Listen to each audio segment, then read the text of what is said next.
They came from my home, the one my husband built and my ancestors bled to protect. My own daughter forged lies to strip me of it, thinking I was too old to fight back. She forgot one thing. I still had the truth, and I was ready to use it. The wind was already awake before me that morning, rattling the studio windows with the restless energy of the Atlantic. I poured the coffee slowly, letting the steam rise into the cool air, the familiar scent grounding me. My brushes lay where I had left them the night before, arranged in a careful fan beside my palette, their bristles stiff, with the remnants of ochre and cobalt. It was the kind of morning I had come to treasure. Quiet, deliberate, unclaimed by anyone else's demands. I had just begun mixing a wash of blue when the crunch of tires on the gravel drive broke through the sound of the surf. Visitors were rare, especially without warning. My first thought was that it might be Tyler, home from the city for a surprise visit. But when the door to the studio opened and Laura stepped inside, the air seemed to tighten around me. She was dressed in her usual city armor-tailored coat, hair pulled sleek, the faint scent of a perfume that always reminded me of boardrooms and closing deals. In her hands, a neat stack of glossy brochures gleamed, the kind of paper that caught the light like it wanted attention. "Mom," she began, her voice bright but too measured. "I came straight from a meeting. You won't believe the opportunity that's landed in our laps." She spread the brochures across my work table. On each page were sleek renderings of white, glass-fronted buildings, their balconies jutting out like open hands toward the ocean. "A developer wants this land. They're offering $3.5 million. Her eyes flickered over me, assessing, already anticipating my hesitation. "It's the smart thing to do. You could live anywhere you wanted. No more climbing those stairs. No more worrying about the cliff eroding." I set down my brush carefully, the tip of it still glistening with blue. "And where exactly would I live, Laura?" "In some apartment overlooking a parking lot. This isn't just land. It's where your father and I built our life. Where I raised you. Where my work still breathes." She gave a short, incredulous laugh. "You're holding on to sentiment, Mom. This place is..." She gestured around the studio, her manicured nails catching the light. "Beautiful, yes, but it's impractical. You're sitting on a fortune. And for what? To keep painting seascapes until you can't remember your own name?" The words landed like stones in my chest. I could still remember her as a little girl, standing right here, her small hands smudged with the same blues and greens I used today, the two of us laughing as we ruined the kitchen towels. I taught her to look at the sky until she could name every shade in a sunset. Somewhere along the way, she stopped seeing color the way I did. Now, I saw only the cool, precise calculation in her eyes. "This house is more than walls and a roof," I said, my voice low but firm. "It's the last piece of your father I have. It's my anchor. I'm not selling." Her smile hardened, a tight line across her face. "You're making a big mistake, and maybe you should think about a retirement home before someone else decides for you." The silence after she left was heavier than the wind. I stood in the doorway, watching her car disappear down the narrow road. The sea roared below, churning and restless, and I felt an icy dread begin to creep into me. The kind that settles not in your skin but somewhere deep, where the heart keeps its oldest fears. The first week of April came in on a softer breeze. The Atlantic was calmer, the sunlight gentler, as though the sea had decided to rest after its winter rage.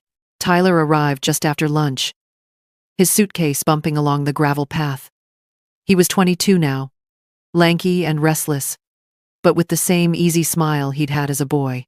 When he stepped into the studio, the smell of turpentine and salt air wrapped around us like a shared memory. "Still working on ocean skies?" he teased, running a finger along the edge of a canvas I'd left leaning against the wall. "Some skies are worth chasing all your life," I said, handing him a clean brush. We spent the afternoon painting side by side. He talked about art school, the professors he admired, the classmates who thought rebellion was a style instead of a choice. I told him I was proud, though part of me already knew his mother would never understand what he was building for himself. Later, As we began tidying up, I noticed the old silver laptop sitting on the side shelf, its lid half closed, a fine film of dust on the casing. Laura's laptop. She'd left it here months ago, saying she didn't need it anymore. I almost set it aside, but I'd been searching for some reference photographs of the cliff in summer light. It seemed quicker to check here than dig through my old storage boxes. The screen woke with a faint hum. No password. A folder was open already, but not photographs. Instead, an email thread sat frozen in the middle of the screen. The subject line read, Next steps G. I clicked before I could think better of it. The words hit like cold water. Matthew's name at the top, Laura's reply below. They were discussing documentation from a doctor, Hensley, and how these records could support the claim of early dementia. My name appeared twice in bold, as if I were just a project, not a person. The sentences were blunt, stripped of emotion. Once the court grants guardianship, we can proceed with the sale. Funds will be available immediately. I read them again and again, until the letters blurred. My hands trembled against the keyboard. This was my daughter, the child I'd carried through fevers and heartbreaks, planning to take away not just my home, but my very right to decide how to live. Grandma? Tyler's voice broke through, closer than I'd realized. He'd stepped back into the room, wiping his hands on a paint rag. I turned the screen toward him. Read this. His eyes moved quickly, his expression changing from confusion to shock, then settling into a tight, angry stillness. She can't be serious. This is... He cut himself off, running a hand through his hair. I knew she was distant, but this? I knew she was distant, but this? The shame of it, the disbelief, pressed against my ribs, until it hurt to breathe. I thought she wanted to help me. Even when she talked about selling, I thought it was just stubbornness. Not this. Tyler shook his head. She's been different for years. Cold. Always about business. I stopped calling as much because I felt like I was interrupting something more important than me. His voice softened, but the hurt stayed in his eyes. You've been more of a parent to me than she's been in a long time. The words should have comforted me, but they only deepened the ache.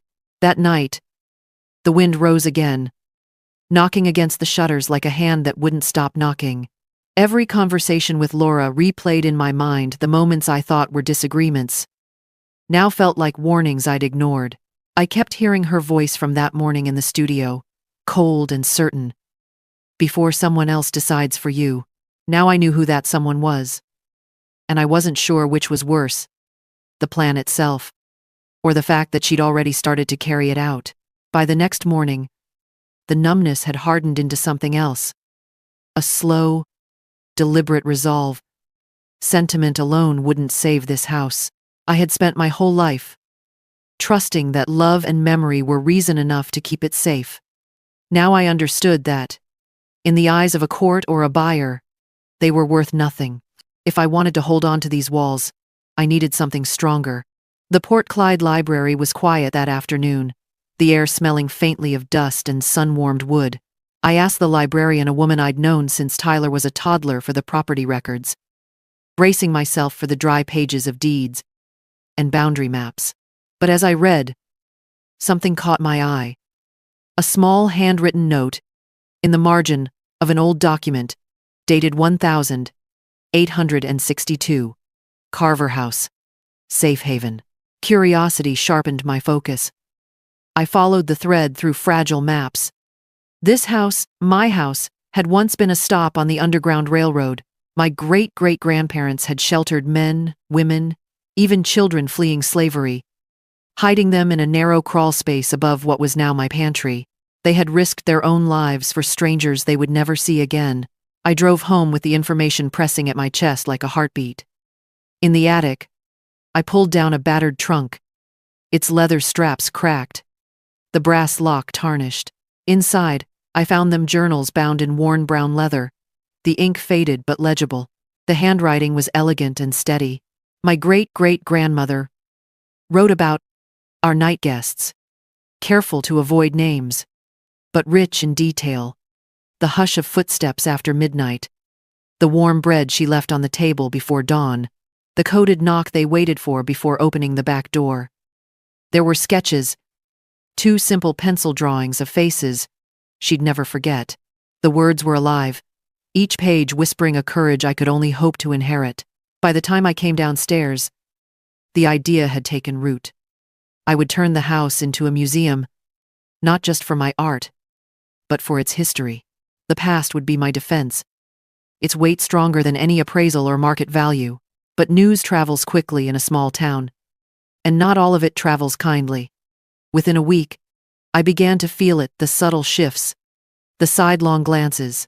At the post office, a neighbor I'd known for decades kept her eyes fixed on the mail slot instead of greeting me.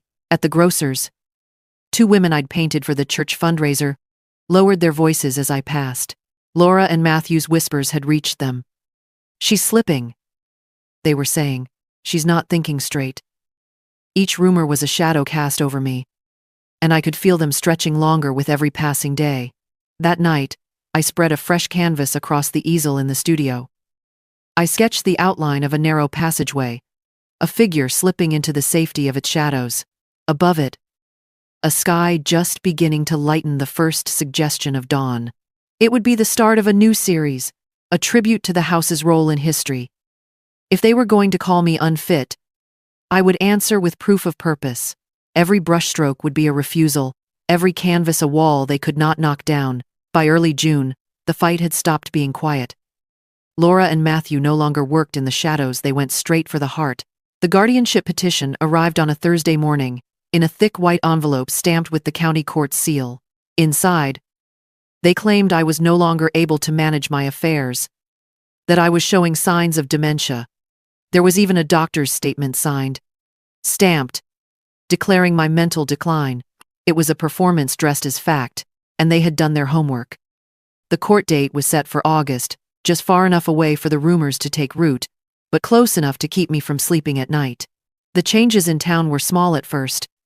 People I'd known for years still smiled, but their eyes searched my face as if for proof.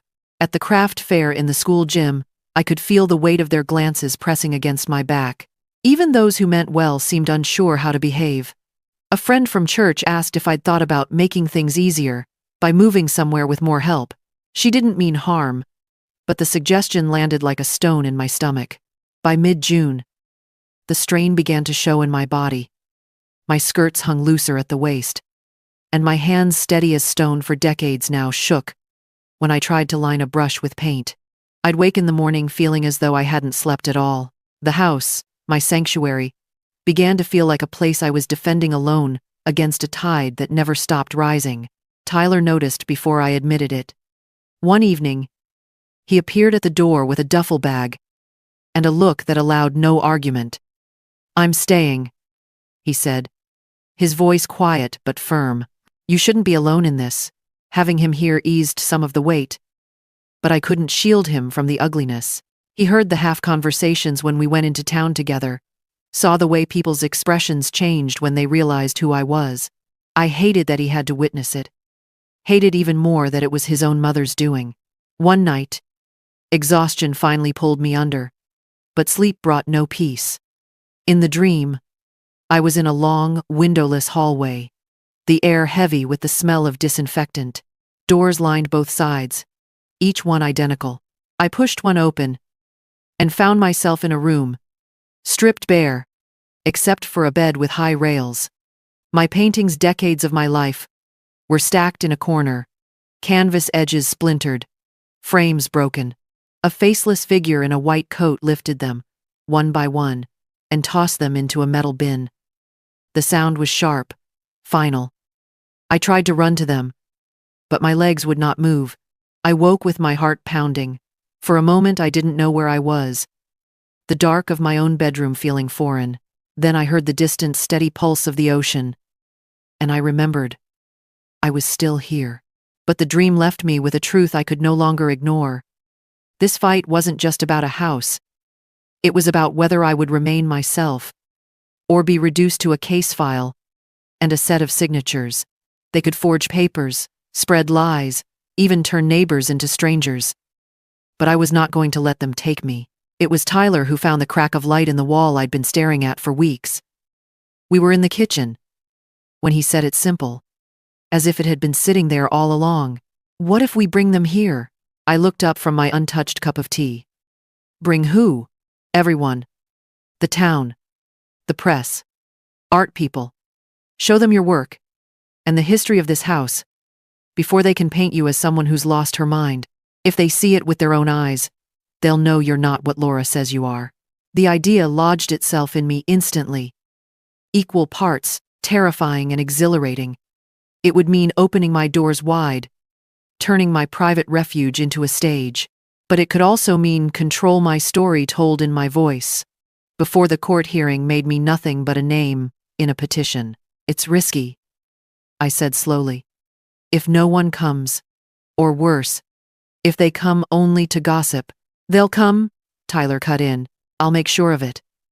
And we'll use it to announce the museum. Show them this house is worth more than its market value. By evening, I had already made the call to Peter Lang, a lawyer I'd known since my husband was alive. We met the next morning in his small office above the bait shop. I told him everything. From the email I'd found, to the forged medical records. When I slid the laptop across his desk, his jaw tightened. This is good, he said, scrolling through the emails. It's enough to tear holes in their case. But you need more than defense. You need the public on your side. The exhibition could do that. So we began to plan. Tyler worked on invitations and spoke to his friends from art school, convincing a few to help with setup. I drafted a letter to the local historical society, inviting them to preview the journals from my great-great-grandparents. It wasn't long before Laura found out. I could almost picture the moment she heard the narrowing of her eyes, the clipped tone she used when something wasn't going her way. Within days, I began hearing from friends in the art community. Gallery owners who had once called me a fixture of the coast now sounded hesitant, apologetic. She says you're under a lot of stress. One told me, carefully. Another said Laura had warned them about getting involved, that they should protect their reputations. I could feel her fingerprints on every conversation, every polite refusal. At night, when the house was quiet, the guilt began to creep in. This was my daughter. I had carried her, fed her, watched her first steps in the same kitchen where I now sat planning to expose her. Some part of me still wanted to protect her, even as she worked to destroy me. But I kept coming back to the truth. If I stayed silent, I would lose everything. The day before the exhibition invitations went out, I walked into the studio after dinner. I lit the old brass lamp on my work table, its glow falling across the unfinished canvas. The figure in the painting, a woman guiding a child into the dark safety of the passageway, waited for me to finish her. I picked up my brush. Each stroke that followed was more deliberate than the last, the paint thick under my hand. I painted until the lamp burned low, until my shoulders ached and my fingers cramped. Somewhere in the rhythm of color and shadow, I felt the fear loosen its grip. This wasn't just art anymore. This was a line drawn in paint, one they would have to cross in the full light of day if they wanted to take what was mine. By the evening before the exhibition, the house no longer looked like the place I had lived in for decades. It was transformed, stripped of its lived-in clutter, the furniture pushed aside to make way for the paintings. In the main room, the largest canvases stood on easels, bold, unflinching depictions of the journeys my great-great-grandparents had helped others take. Faces carved with fear and determination. The passageway above the pantry, reimagined in shades of shadow and gold light. Tyler was in the corner, hammer in hand, adjusting the final frame. This one needs to be at eye level, he said, stepping back to measure the angle.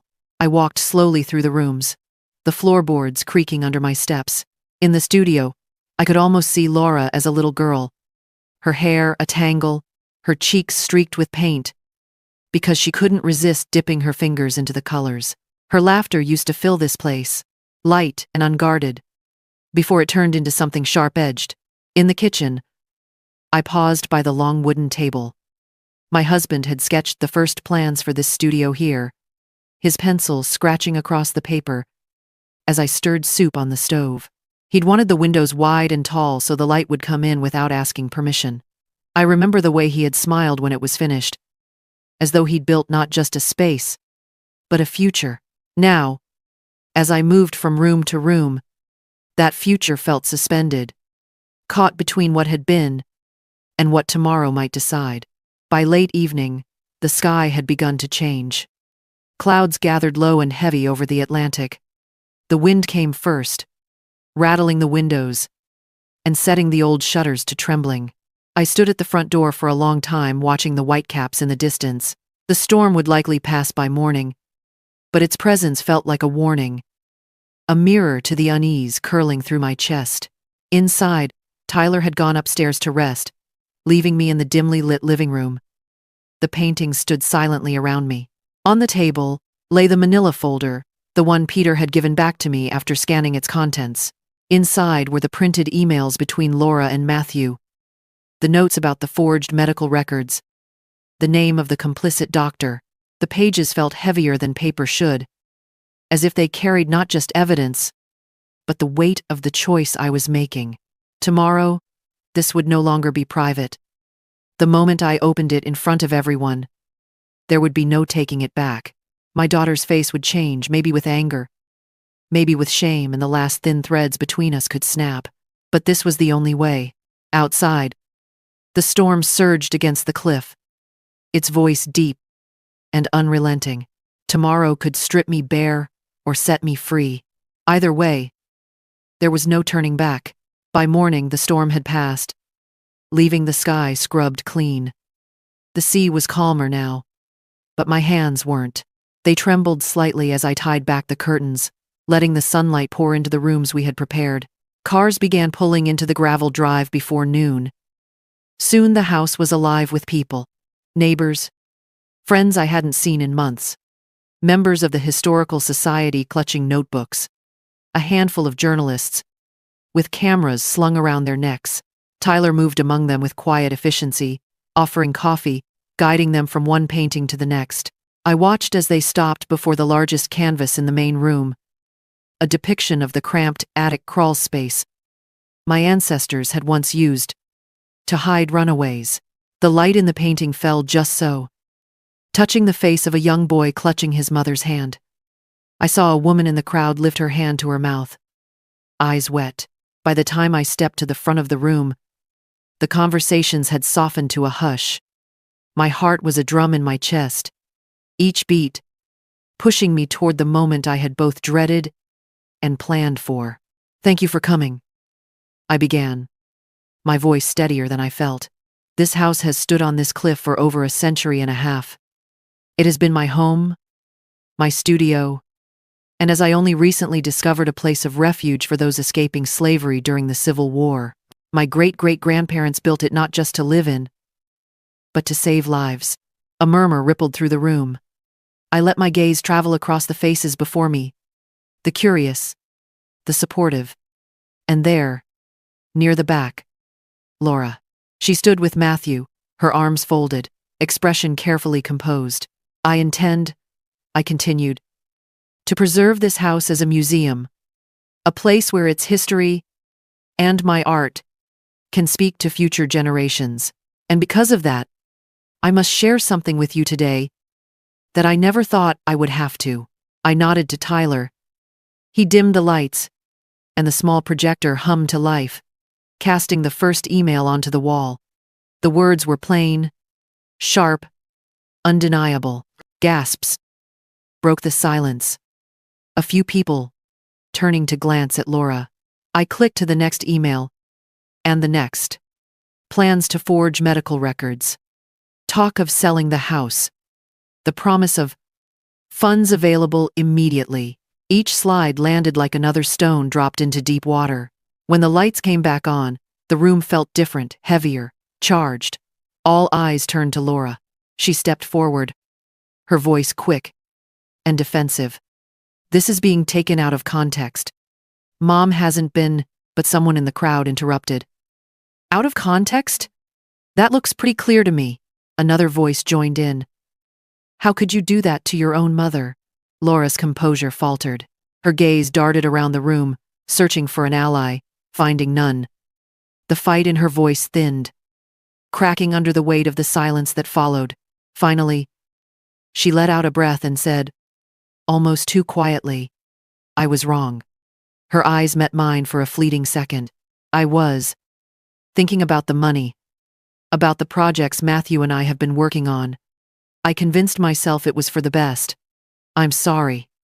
The apology hung in the air, awkward and fragile. I nodded once, not in forgiveness, not yet, but in acknowledgement. When the event ended, people didn't rush to leave. They stayed, talking to me about the museum, offering stories about their own families, slipping folded checks into my hand. A retired carpenter said he'd help with repairs. A local teacher promised to bring her students. As the last guests trickled out, I stepped to the doorway, the folder of evidence now back in my hands. The battle wasn't over, but I wasn't fighting alone anymore. The hearing lasted less than an hour. Peter had told me the emails would speak louder than anything I could say. And he was right. The judge glanced through them once, then again, his brow furrowing deeper with each page. Laura and Matthew sat at the opposite table, their polished confidence gone. When the ruling came, petition dismissed, it felt almost quiet, as if the room itself didn't dare interrupt the moment. Walking out of the courthouse, the air seemed sharper, cleaner. For the first time in months, I could breathe without feeling the weight pressing on my chest. 2 days later, Laura came to the house. She stood at the door, not stepping inside until I moved aside. Her eyes were tired, her voice softer than I remembered. I came to say I'm sorry, she began, for everything. I thought I was doing what was practical. I told myself I was protecting you.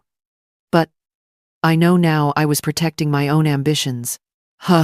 I listened, letting her speak without rushing to fill the silence.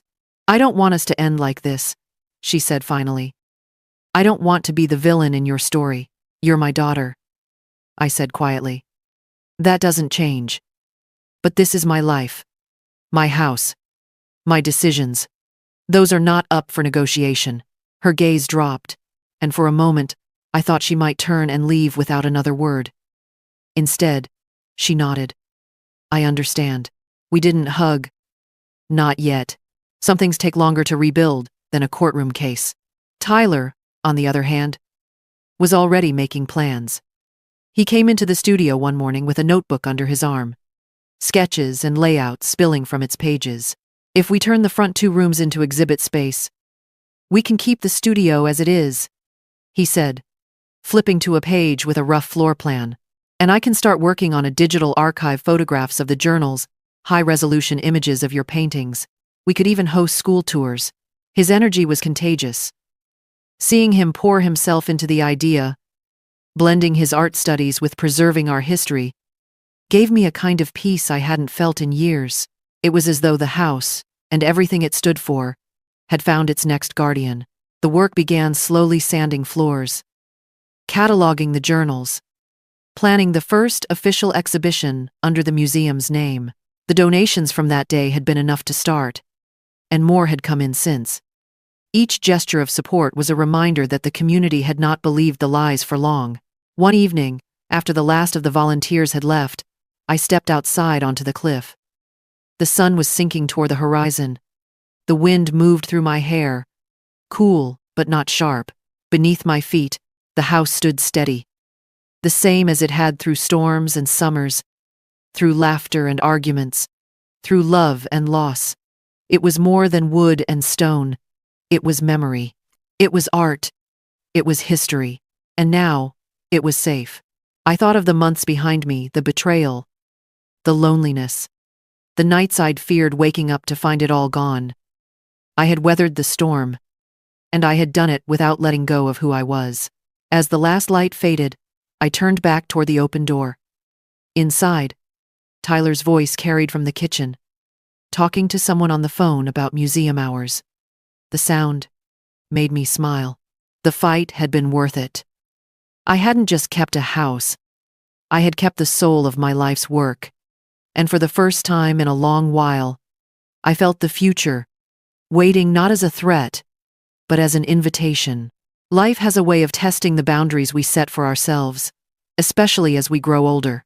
I've learned that protecting what matters, whether it's a home, a legacy, or simply our right to decide our own path, often means standing firm against those we love. Forgiveness can coexist with boundaries, and love is not proven by surrender. At this stage in life, our choices are the sum of our years, and we owe it to ourselves to honor them. If my story resonates with you, please subscribe to my YouTube channel for more powerful grandma revenge stories.